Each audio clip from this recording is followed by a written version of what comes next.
Matindi ito.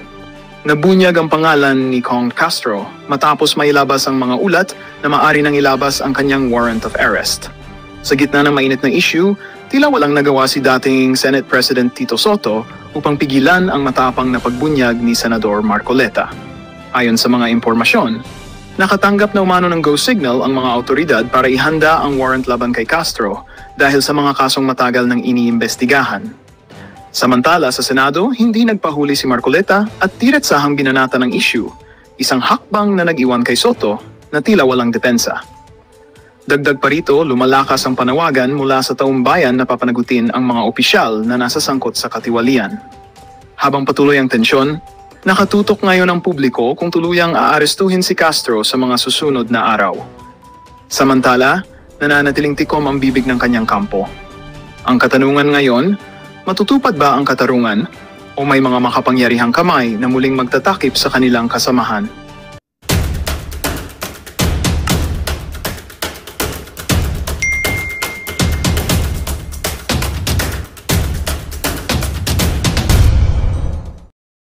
Congress for so long, is removing the small committee actually doable and possible? Yes, kaya ko lang, that's why I'm as vocal. Dati, just for the record, o sinabi ko na hindi ako dutol. Ngayon kasi sinabi ng presidente, gusto ng presidente na magkaroon ng reforma, so may pag-asa. Okay. Di ba ang reason lang naman, I was watching the sabi nila, kaya hindi pa pwede sa plenary kasi mahaba, 1,000 lines. O di magtrabaho kami ng Pero again, babalik ako, hindi ko papakawalan talaga yung 2025. Huwag mong pakawalan ng 2025. Small committee. Oo, hindi mo papakawalan Hindi ko papakawalan yan. We have to be accountable. Pero ng taong, hindi pa pwedeng, kalimutan na lang natin. But who will investigate? Who do you think should? Congressman Saldico should show. Nako! Kasi siya yung chairman nun, alam ma hindi niya, kung siya hindi niya alam sinong gumawa nun. But where is he? Nako! He's here, he's still a congressman. Okay. So pakita niya. Nako, yari dito siya. Yari saldi ko dito. Ito, binawasan ko, dinala ko dito. Ito, binawasan ko, dinala ko dito. But who is gonna question him? No, I'm challenging him now. So the leadership. He's never been really interviewed, huh? No, the leadership of the House, since they are the leadership, Derechahan na hong hinamon itong si Saldi. Iba-iba yung tapang nitong si Congressman Toby Chanco. Mabigat hong nasa likod ng mama na to. Maniwala ho kayo sa akin. Meron mang nangyayaring tensyon dyan sa House of Representatives. Hindi magsasalita ng ganyan ang isang congressman kung wala hong bumaback up na malaking tao sa kanya. Yan ang maniwala ho kayo. Matagal na ho yung mga issue na yun. Bakit ngayon lang nagsalita itong si Congressman Toby Chanco? Ibig sabihin ho mga kababayan, meron ng go signal na talagang balagbagin na o ika nga dapulpulin na yung mga dapat dapulpulin dyan sa House of Representatives. They should demand it from him. O yan. Di ba? Otherwise, we're just covering up each other's, di ba? If the leadership of the House will not demand it from Congressman Saldico, Nako! that means we're just trying to cover up. Should this be brought before the Supreme Court? You remember PDAF, during the time of Pinoy, it was brought to the Supreme Court. The Supreme Court made a decision with a small committee. Should this be brought to the Supreme Court? No, because sinasabi ng leaders ng Congress, di ba, we're transparent. It just prove na yung sinasabi nyo ay totoo. Yun lang naman, bakit pa tayo pupunta sa Supreme Court? Dadali sa Supreme Court yan kung sinasabi lang hindi totoo. But we have to hold them to their word, di ba? Sinabi mo yan, o di ilabas nyo yung report ng small committee. Ayun na nga mga kababayan, sinabi nyo yan, panindigan nyo yan. Kaya kailangan magkaalaman. Saldi ko, anong ginawa mo dyan sa small committee? Diretsahan na ho yan mga kababayan. Wala nang ika nga pasakali, wala nang cheche-bureche.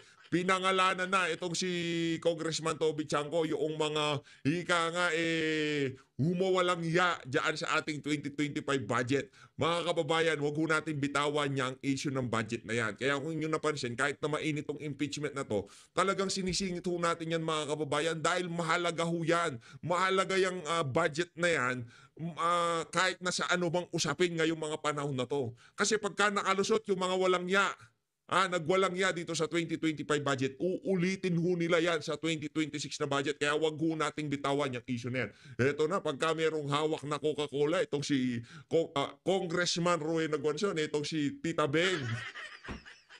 Tita Beng! Shoutout, mega love shoutout.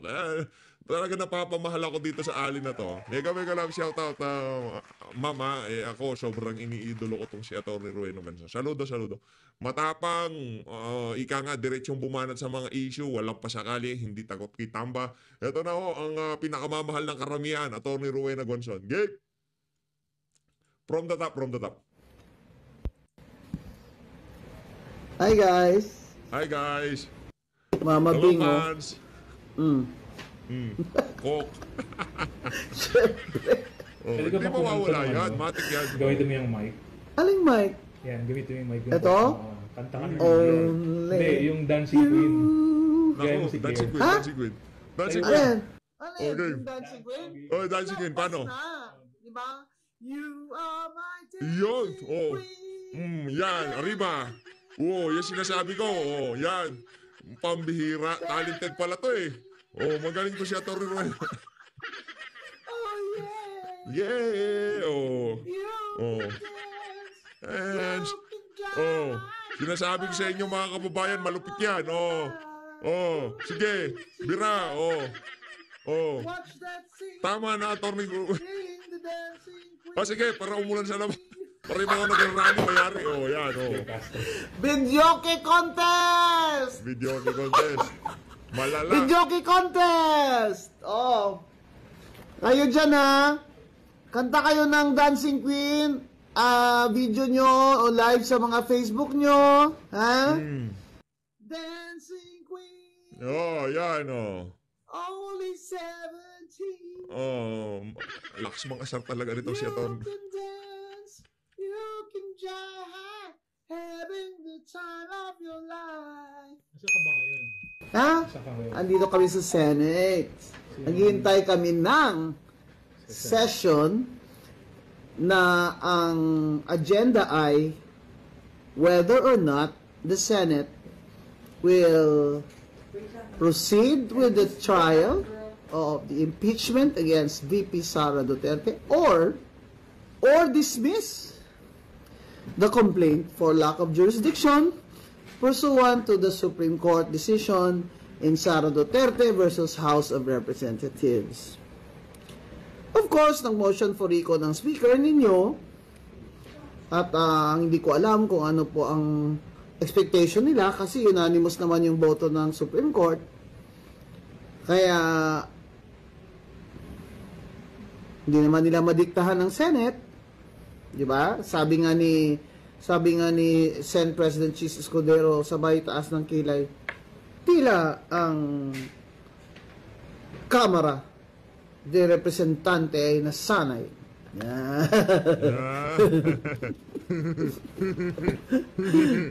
Sabay taas ng kilay. Di ba?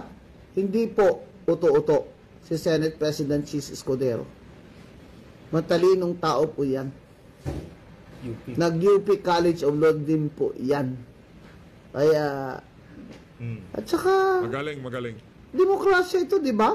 By the last time I heard demokrasya ito, may upper chamber ang Senate, lower chamber yung House of Reps. Kasalanan ng House of Reps, minadali-dali nila yun eh. Anong sabi ng Supreme Court? Bad faith ang House of Representatives. Dahil ang naunang 3 complaint noong December 2024 ay inarchive nila. Kumbaga ay kung sa Ilonggo pa ginamos bala.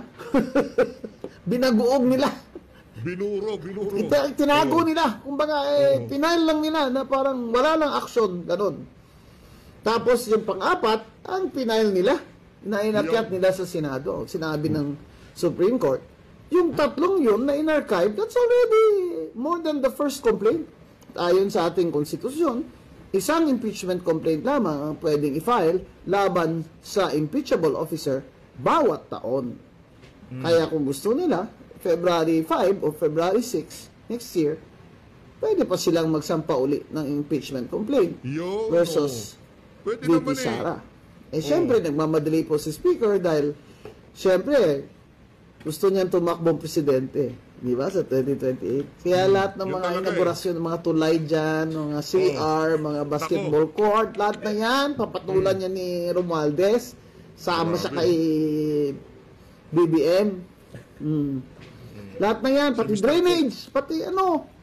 Oh, Paano yung flood control pala? flood control. Nasaan na pala ang flood control? Saan po kayo tatayo dyan at magpa-picture sa flood control? Naku. Invisible naman yung mga flood control. Yan, para manalo si Romualdez, kailangan ma-impeach niya si Sara Duterte. Diba? Grabe naman yan. Etong si Atty. Rowena Guanzon, alam niya yung ano. Alam mo, ha? Yun na yun, oh. Yun lang talaga dahilan. Kasi yan naman ang ginagawa niya eh. Di ba sa district niya, wala nga siyang kalaban. Kaya Naku po, DQ niya. sakit. Eh, kayang-kaya Aray naman ko. niya yun. Ba't pa niya Aray, aray ko. ito naman si Atty. Rowena Guanzon, ibang klase. Pinadigyo daw. pinag-DQ? Ako na to. Mario. Ano masabi mo kung buong pamilya niya nakaupo ngayon? Ay, nako. Sus mio. Ako nung sinabi ng Supreme Court na hindi ako makaupo, iba na lang ang uupo. May respeto. Dahil grave abuse of discretion din ang COMELEC dahil ako yung dating commissioner. Ay, taos, pikit mata, reflection, taos puso ko pong tinanggap yun with humility na ito po ay isang test of humility sa akin. At naglagay po kami kay Dr. Camille Ilagan bilang bago pong nominee. Anong ginawa ni Speaker Romualdez? Nakaupo na dun sa last day of the session. Nakaupo na po doon. Alam na alam niya na nandun si Dr. Camille Ilagan, ang aming nominee. Kaya representative na kasi na-proclaim na ng COMELEC tsaka nag-oath na sa isang RTC judge. Hindi talaga niya pina-oath. Yan ang sinasabi, yung rules dyan ng House of Reps ay hindi po yan discretionary. Hindi po pwedeng ang speaker ang nag-decide kung kailan niya po yan i-follow at kailan niya hindi. Yan ang sinasabi. Kaya sabi ng Supreme Court, mali kayo.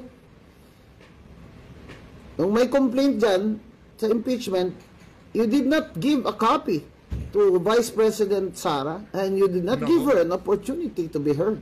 Sabi nila, bakit kami magbibigay sa kanya ng opportunity to be heard? Amin-amin lang to Amin-amin lang itong procedure namin. Amin-amin. Kung kailan lang gusto ng speaker gawin niya.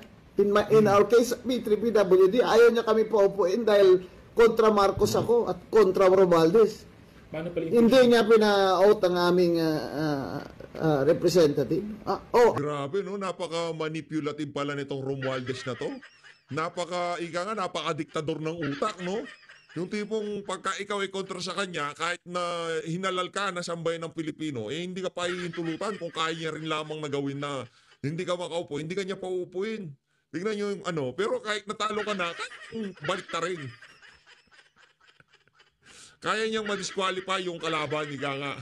Yung kagaya kay Abante. Anong nangyari sa kalaban ni Abante? Dahil yan si Benny Abante aso ni Tamba. Talo na si Benny Abante pero napaupo pa. Eto sila, Atty. Rowena Guanzon, panalo na pero hindi nakaupo. Anong sabi ng Supreme Court? Labo. Sabi ng Supreme Court, ang Bill of Rights, o kaya right to due process, ay nandyan po yan. Yan ay katungkulan ng House of Representatives at yan ay karapatan ng nasakdal na Vice President Sara Duterte. Hindi po yan nawawala ang right to due process sa impeachment. Bongga pala itong si Speaker at ang House Congressman dyan eh. Ibig nila sabihin, pag impeachment, sila lang ang Diyos. Nako. Sabi niya na, hindi na dapat nakikialam ang Supreme Court sa amin. Kasi rules namin ito eh. Pambira naman kayo eh. Nandyan nga sa rules niyo, sabi ni Attorney Francisco, yung anak ng yung mismong Francisco versus House of Representatives, the landmark case. Nandyan mismo sa rules ng House of Reps na nakalagay the rules of court shall be suppletory in character. Diyan. Ay, hello, ang dami nyo kayang abogado dyan. Hello, nasa napunta yung mga Ba nag-bar exam kayo lahat? Ha? Nako. Mga abogado diyang mga congressman. Hello! Oh. Nasaan ang Bill of Rights? Wala. Diyan sa House of Representatives, wala ng Bill of Rights. Ganun Naku ba yun? po. Ang sakit. Walang Bill of Rights. Ano lang bill ang meron dyan? Mga bill. Bill? Eh, yung impeachment ni BBM ano nangyayari? O ano impeachment ni BBM? Ano pala nangyari doon, ha? Yung best friend ko ang nag-file. Si Cardema ba yun? Nag-file? O, ano nangyari doon?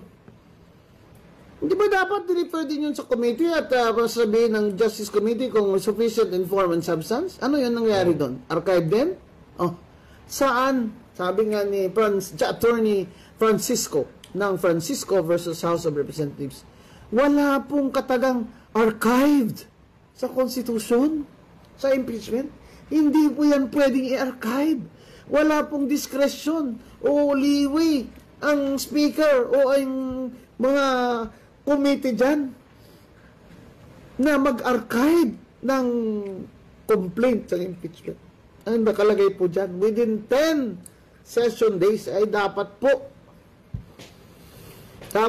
nilang aksyonan yan. Hindi naman nila ginawa yun sa impeachment complaint ni VP Sara. Tapos sasabihin nila, hindi dapat nakikialam ang Supreme Court. Check and balance ito. Bakit ganyan? Equal naman kami ng branch. Yun na nga eh. Hello. That's the point. Na-check and balance nga kayo. Kaya ayaw nyo. Gusto nyo checks lang. Checky lang. Check lang, check Kasi, Nako. Sino si Kim Jong-un? Sino? Kim Jong-un. Sino? Si Kim Jong-un. Kim Bonjing. Si Kim Jong-un daw kasi. Kim Bonjing. Oh, hindi na check and balance kayo. Di ba yan ang demokrasya? Nabi ngayon ng Supreme Court. shoutout mo 2000. Asa na? Ay, nahulog. Pasensya na kayo at sumobra ng kape dito eh. Sumobra ang kape. Oh. Shoutout mo 2,400 Saan? nanonood. Ay, follow mo na si 2,400 ang Atty. Roy nanonood. Oy! Art Amante, Olarte Sebastian. Ayan, House of Romualdez, pambira ka naman, Relay, House of Romualdez. Bioli, Matt Napoleon. Oy! Kumusta na daw si Senator Marcoleta? Mamaya po makikita nyo si Senator Marcoleta in action. In action. Dito po sa Nako. Senado. Sino nang excited? Tayo excited Watching na from tayo. Hong Kong, Van Roberts. Wow, watching from Davao. Ano, Ay, mamaya, grabe. Pa-shout out. Watching from San Jose. Let's go. Hi, di hi. Ribbon ko. Blue Ribbon Committee kay Senator Marcoleta. Yan po ang iimbestiga ng mga ang corruption ng mga nasa gobyerno. Yan po ang Accountability Committee on Accountability. Yan po. Abangan po ninyo ang action dyan ni Senator Marcoleta. Kasi napaka-serious po niya sa anti-graft at yan po talaga ang magiging busy na committee ni Senator Marcoleta dito sa Pagka si Atty. Rowena Guanzon, meron siyang respeto sa isang individual at pagka sinabi niya na talagang yung mama na yan, talagang magtatrabaho yan, maniwala ko kayo mga kababayan. Pagka sinabi ng mama, itong si Atty. Rowena Guanzon, yan nagko-Coca-Cola, maniwala ko kayo sa kanya. Tayo ano yan kumbaga subok na, trial tested na yung yan si Atty. Rowena Guanzon. Sa nakalipas na mahabang panahon talagang nakita natin very consistent. Yung kanyang Coca-Cola hindi nawawala sa frame. Laging nandyan. Bakit? Kasi alam niya nakita niya, nakita niya sa paggalaw ng mama na to, yung mga kwento, yung mga kilos, mga pinagagawa niya, puro kabangagan. Kaya mapahanggang sa ngayon, kung anong sinasabi niya nung panahon ng kampanya, mapahanggang sa ngayon, yun pa rin ang kanya sinasabi. Hindi kagaya nitong si Bam Aquino, Pangilinan, di ba? Yung mga Risa Monteve. Mga walang kwenta, mga walang paninindigan. Ito, merong prinsipyo at paninindigan. Itong si Tita Beng. Tita! Senado. Ngayon, Tita ko yan balik tayo dun sa impeachment. Ako gigil na Balik. gigil dyan. Yung sinasabi nila na ano daw. Bakit daw ganon? Binaligtad na daw ng Supreme Court ang Francisco versus House of Representatives na siyang landmark case. Si Attorney Francisco na nga nagsabi sa interview niya kay Ses Drilon na hindi po binaligtad ng Supreme Court. Ang Supreme Court po dito sa Duterte ay ayon din sa kanilang ruling sa Francisco versus House of Reps. And what is that? That the House of Representatives should have good faith. Yun, good faith. In this case, wala silang good faith. Dahil, biro mo nga naman, 3 naunang complaint in archive. Kahit na wala naman sa rules yung archive, ay inakyat yung number 4th complaint. Isipin mo, bakit daw? Bakit? Sabi ni Attorney Francisco. Kasi yung unang complaint pa lang ay napakahaba na, 60 pages. Kaya siguro sabi nila, anak ng tinapang kahaba naman itong babasahin natin. Isa pa, tinanong sila ng Supreme Court, kung paliwanag kayo, lahat ba sa inyo nabasa itong impeachment complaint bago nyo ito pinirmahan? Nag-committee hearing ba ito? Hindi sinagot. Ayaw ni Romualdez sumagot. Kasi sabi ni Romualdez, bakit ako sasagot? Bakit kami sasagot? Kami yung pinakamataas na sila na daw ang pinakamataas sa usaping impeachment. Wala daw dapat makialam na Supreme Court. Ay, hello! Nasaan pala yung Francisco versus House of Representatives na lagi nyo naman kinukot-kot? Saan pala galing yun? Sa buwan? Siya ang Supreme Yung naging last content natin kagabi, yun. Di ba pinanood natin? Merong grave abuse of discretion ni Ka. Sino Supreme Leader? May Supreme Leader ba dyan? Pambira naman. Hindi po ito kaharian. Demokrasya po ito. Ano ba itong bayan ko? Dumaan na ako sa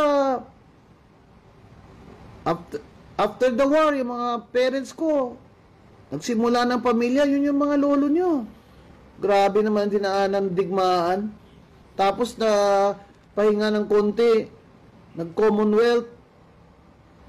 Tapos tsaka lang naka-elect ng presidente natin. Commonwealth, si Quezon. Tapos nung kay Marcos, martial law. Nung si Marcos na martial law, ayaw na umalis. Sinabi ko na kasi sa inyo, kayong mga DDS kayo, nabudol kayo. Natitigas ng ulo nyo. Sinabi ko na sa inyo, huwag nyo iboto yan si Marcos, kay Lenny na kayo. Kasi pag napupo na dyan si BBM, hindi na yan aalis. O ngayon, sinong ayaw umalis? Si Romualdez ang ayaw umalis. Si BBM talaga wala siya magagawa. Gusto man niya o hindi, talagang aalis siya dyan. Di ba? 2028. Pero ang ayaw umalis, ang pinsan niya na ginawa niya speaker na nag-control ngayon sa budget natin. Kaya ganyan nangyari sa atin. Paano pag na-unconstitutional lang 2025 budget? Ngayon nasa Supreme Court, di ba? Pinapadeclare ng grupo ni na Nadali mo ako doon, attorney ha. Dito na tayo kay Attorney Bukoy. Hindi kunin lang ang maganda, itapon yung pangit. Yan si Lenny, itapon yan. Hindi natin batihan. Ako, ramdam ko, meron na naman tayong ididisbar. Attorney Bukoy, inay lang ha. Sige, panatan mo na. With due respect to the Supreme Court, nasa saligang batas na yung affording due process, which is, yung trial sa Senado. Ang due process is simply said, the right to be informed of the accusation and the right to be heard. Yan ay matutugunan sa trial sa Senado. Naka-built-in yan sa konstitusyon. Pang-apat, sa kauna-unahang pagkakataon, naglahad ng mga ibang rekisitos ang hukuman kung ano ang dapat na ginawa ng mababang kapulungan. Kabilang na po dito, dapat daw may collective deliberation ang lahat ng miyembro ng mababang kapulungan. Dapat daw iniutos din na dapat pati yung evidence gathering dapat ilalahad din. Pangatlo, dapat daw merong standard of proof. Dati wala lahat yan. Sa amin paniniwala, wala yan sa konstitusyon. And finally, yung kanilang retroactive effectivity nung panibagong doktrina na ito, na dapat sa amin, ang amin argumento sa MR, motion for recon, dapat ito ay sa hinaharap, prospective, hindi retroactive. Ang batas so parate pasulong, paabante, hindi paatras. So, yan po yung main feature. Yan ho ang main arguments na aming inilahad do sa motion for reconsideration. Having said that, para ho magkalinawan tayo, ako po ay handang tumanggap ng inyong mga katanungan. Thank you, Attorney Bukoy. Tina Panganiban Perez from GMA 7. Good afternoon po, sir. Ay, Tina. Sir, pending pa po sa Supreme Court yung motion for reconsideration ng House. But ano po ang gagawin ng House kung sakasakali mamaya po ay magbotohan na yung Senate para po ibasura yung articles of impeachment? Ito po ba napag-usapan na ng House Prosecution Panel and ano po yung concrete actions? Sa paninho namin ay hindi pwedeng pangunahan ng Senate Impeachment Court ang magiging desisyon ng mataas na hukuman sa aming motion for reconsideration. Bakit? Hindi pa ho naman final eh. Although sinabi ho sa desisyon, executory. Hindi sinabi ng desisyon na ito ay pinal. Hindi na ito pwedeng rebisahin. Hindi na ito pwedeng bisitahing muli. Kaya nga sa ating proseso ay pinapayagan ang isang motion for reconsideration na siya namang ginawa namin. Ngayon, Kwento mo yan kay Senator Rodante Marcoleta. ang suma total, dapat to, ang impeachment court ay magbigay daan din bilang paggalang sa kataas-taasang hukuman. Dapat ngayon, hintay. Pagkatapos nating binalaan na sila ay mga impeachable government official, ngayon gagalangin natin sila. Talagang ano na naman kaya trip nitong mga tao? Nila kung ano ang magiging desisyon ng mataas na hukuman sa motion for reconsideration na final namin. Ngayon, sa tanong ninyo, ayun nga lang pala, kala ko may follow-up eh. Yung kung ano po, kung napag-usapan na ng prosecution panel and ano po yung concrete actions? Masyadong Well, excited sumagot. we'll take it one step at a time. Antayin ho muna natin ang desisyon ng Supreme Court patungkol sa aming motion for reconsideration, and then re-revisitahin namin yan kung ano ang dapat naming nararapat na gawin. Patungkol naman sa magiging aksyon ng Senado. Pero sir, napag-usapan na po ito? Napag-usapan na, pero I don't want to preempt it. Like I said, one step at a time. Thank you, sir. Thank you, Tina. We will take the next questions from Melalis Moras of PTB4. Hi, good afternoon, Attorney Bukoy. Just to be clear lang po, yung terminologies, kanina medyo napahapyawan nyo na po. Pero ang binabanggit kasi ng ibang senador nga din, ay yung term dun sa naging desisyon ng SC na immediately executory. So ano po bang pagkakaiba ng immediately executory at final and executory? Pag immediately executory, pwede nang ipatupad. Subalit, hindi pa siya pinal. In other words, may leeway. Kung pinal at executory na, tapos na ang boxing. Diba? Subalit, intentionally, hindi sinabi ng Supreme Court na final and executory. Sinabi lang, executory.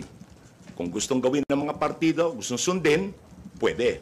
Pero, meron pang tsansa o pagkakataon na pwedeng ma-revise. Kaya, yun ang pagkakaiba. Opo. Given that, Attorney Bukoy, ibig sabihin po ba, magsasayang lang ng oras yung Senate kung magdedesisyon sila ngayong araw, given na pwede pang magkaroon ng pagbabago sa desisyon ng Supreme Court? Tama ho. It will only show na nagmamadali sila talaga. Ngayon, nagmamadali sila. Pero talaga? Natapusin. Samantalang dati, yung forthwith, hindi sila nagmamadali. Malinaw naman yung Huwag ka iyak. forthwith. Pero bakit ngayon, iba yung kanilang gustong mangyari? Gusto nila, tapusin na. I-dismiss na. Ngayon, Wala pa naman magbubutuhan pa. Brad. Magpapotohan pa lang. Huwag ka masyado excited. Aabot tayo dyan. Huwag natin i-skip ang mga bagay-bagay. Kalmahan mo lang, ika nga. Darating tayo dyan. Ayon ho sa mga balita, may ilang senador na titindig upang magkaroon ng debate sa plenaryo ng Senado para ipakita na mali itong gagawin ng Senado. O at least, ayon sa ilang senador na nagsalita, na gusto nilang tapusin to. Okay. Panghuli na naman po for me, Attorney Bukoy, ano lang pong mensahe ng House Prosecution Panel at even ng Kamara sa mga grupo na patuloy na, ngayon ang dami nang nagrarally sa labas ng Senate, sa mga grupo na patuloy na Ang OA mo naman, Che! Ang OA mo naman na napakaraming nagrarally. OA mo naman! Ay, taga-PTV nga pala, kaya pala, Coops. Ayan o mga reporter na mainstream media, taga-PTV, na nabana lang dyan sa buffet sa House of Representatives. Oh, anak ng toka, kanino galing yung lipstick mo? Kay Yeda?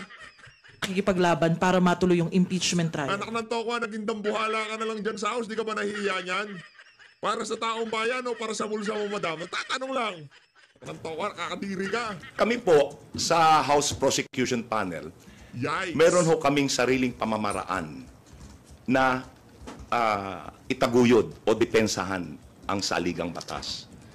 Partikular, ang pananagutan, accountability. Kami po ay tumatahak sa legal na proseso. Ang ordinaryong tao, gaya ng civil society na nagrarally ngayon, na nagpoprotesta, yan ho ay kabilang yung kanilang freedom of expression. Kabilang dyan yung kanilang freedom to assemble, to air their grievances. May nakita sila na pagkakamali, ang Senado, parang kami, pero ang kanilang pamamaraan ay naiiba sa amin. Pero lahat ito, nagtutugma. Dahil iisa yung ating... Baka ngayon sa mainstream media, puro naratibo ng taga-House of Representatives ang kinocover nila. Wala bang ano yan? Wala bang ibang side yung storya na yan? Mainstream media, di ba kayo nahihiya niyan? Intensyon eh. Iisa yung ating objektibo. Ituwid ang mali. Salamat din. With the indulgence of Marian Enriquez from TV5, can we allow Gab Lalo to ask his related questions to Mela? Na-portwid ka. Sir, follow up lang sa tanong ni Mela. Kasi sabi niya, sir, executory yung sa Supreme Court. Ibig sabihin, pwede naman talaga within the bounds na i-dismiss na ng Senate. Yes. Within the bounds na sundin na. Pero gaya ng susog doon sa katanungan niya, hindi pa pinal eh. Sundin nyo ngayon, ipatupad ninyo ngayon, may chance na mabago yan eh. So tama siya. Hindi, teka lang. May chance, pero yung unanimous decision, malabo yun. Yan ang panahon. Sir, ang ibig sabihin ba ito, kung sakali lang, medyo theoretical eh, kung sakaling i-dismiss nga or ibasura ng Senado yung impeachment, tapos nag-decide ang Supreme Court eventually na babalik ta rin nila yung una nilang desisyon, pwede pa rin i-reconvene yung impeachment court? Of course. Kasi ibig sabihin yan, buhay pa rin yung articles. Kung babawiin ng Supreme Court yung kanilang naging desisyon, matapos naming mailahad yung argumento sa motion for reconsideration, gaya nung nabanggit ko, yung 5 punto sa aking opening statement. May pagkakataon. Because kami ay naniniwala na ang mga hukom po, tao rin sila eh, na maaring magkamali. Oy, nako, 13 yung nagkamali. Nagkamali ang buong House of Rep, ay ang buong Korte Supremo. Grabe naman, brad, ha? Hinay-hinay ka lang. Pag nailahad sa kanila kung ano talaga yung nangyari, yung factual, maliliwanagan sila. Kami po ay hindi pumupuna by virtue of the motion for reconsideration. Kami po ay tumatawag ng pansin ng kataas-taasang hukuman. Yan ho ay pagtupad sa tungkulin namin bilang mga abogado, bilang mga mamamayan. Kinikilala namin na maaring nagkaroon ng pagkakamali. Ngayon, kung mailahad namin yung factual na basihan at ano yung mga legal basis, umaasa kami na tutugon ang kataas-taasang hukuman. Tingnan Salamat. natin. Thank you, Gab Lalo from Philippine Daily Inquirer. Marian Enriquez from TV5. Sir, clarify ko lang po yung kanina kasi sinabi nyo nga po, may decision na pero hindi pa final. Kaya yung impeachment court, dapat magbigay daan din sila bilang paggalang sa SC. Nahintayin nga muna kung ano yung magiging decision tungkol sa MR. And sinabi nyo rin po na executory, pwede naman din nilang gawin ito. Kung gusto nila. Kung gusto nila. Pero kung ginawa nga po, no, nag-dismiss na po, binasura na itong complaint, pero meron pa namang MR at hindi pa final and executory, meron bang nilalabag na sa konstitusyon itong Senado? Hindi. Sinabi kasi ng Supreme Court, executory eh. So, ibig sabihin, pwede nilang ipatupad na, pwedeng hindi.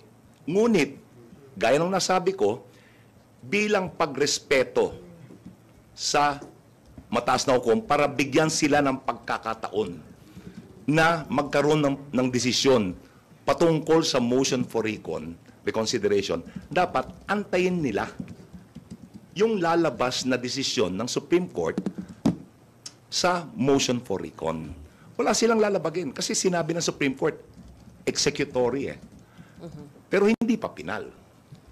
Pero sir, bakit nga ba nag-issue itong SC nitong executory decision na gawin nyo na, pwede naman gawin? Kung may MR, may meron pa yung chance para Nung inilabas yung desisyon, wala pang motion for recon eh. Ang desisyon ng husgado nagiging pinal makalipas ang 15 araw from receipt mula nang tanggapin ng mababang kapulungan yung kopya ng desisyon. Kaya hindi nila pwedeng sabihin na pinal, final, and executory kasi may 15 days pa eh. Kaya executory lang. Ngayon, kung maaalala ninyo, inilahad namin, sinumiti namin yung aming motion for reconsideration kahapon. So ngayon, alam na ng Senado na meron kaming motion for reconsideration na nakabinbin sa kataas-taasang hukuman. Kung wala kaming ipina-file pa, although technically we have until the 10th para isumite yung motion for recon. Pwede pa lang sabihin, wala pa namang motion for recon eh. Meron na ngayon eh. So with more reason, they should be cautious and afford the Supreme Court the opportunity to decide on the motion for recon. Sir, yesterday kasi yung SC nag-reiterate pa na yung impeachment decision daw immediately executory and nagpasa na kayo ng MR. Bakit pa kaya nila kailangan gawin yun? Walang pinagbago ang sitwasyon with or without that statement. Wala namang pinagbago eh. Kung anong pinagbago yung immediately executory. Alam ko yung immediate at saka forthwith, parehas yan. O yung pagkabasa niya ng mga senador doon sa immediately executory, tapos na. Ano na yun eh, kumbaga hint na yun na walang kwenta yung MR na isinampa nyo. Anong toko? Tuloy natin. Ano yung sitwasyon nung lumabas yung desisyon, promulgated July 25, I think. Hanggang ngayon, walang pinagbago na sitwasyon. That press statement did not make any difference. Sir, si mamamayang Liberal Party List Representative Leila De Lima sa isang interview po sa isang show last week, meron siyang sinabi na matapos nga po yung desisyon ng mga hurado ng Supreme Court, pwedeng sila rin po mismo may face impeachment. Sabi po niya dito, ayoko po sana mabanggit ngayon lang, we can initiate or any interested party can initiate impeachment process against these justices themselves. Ayoko po sana, but that possibility or probability ay nandyan. Na, anong comment nyo rito? Napag-uusapan ba ito? Hindi ho namin napapag-usapan yan. Siguro mas mainam na ang tanongin ninyo si Congresswoman De Lima. Siya lang ho makakasagot niyan. Ayoko hong manghula. Ayokong tumugon sa isang hypothetical question. Gusto kong tumugon kung ano yung actual na sitwasyon. Kayo, sir, sa House Prosecution Team, napag-uusapan niyo po ba? Hindi ho. Thank you, sir. Thank you, Marian. Ganesh Kapanti from GMA Online is now recognized. Sir, good afternoon Hi. po. Sir, yung question ko about kay Attorney Francisco, siya yung petitioner dun sa Francisco V. House case. Nag-issue kasi siya ng statement backing the Supreme Court decision, and he said, the House acted in bad faith dun sa unang 3 impeachment complaints kasi the House took a while before deciding na i-archive na lang ito.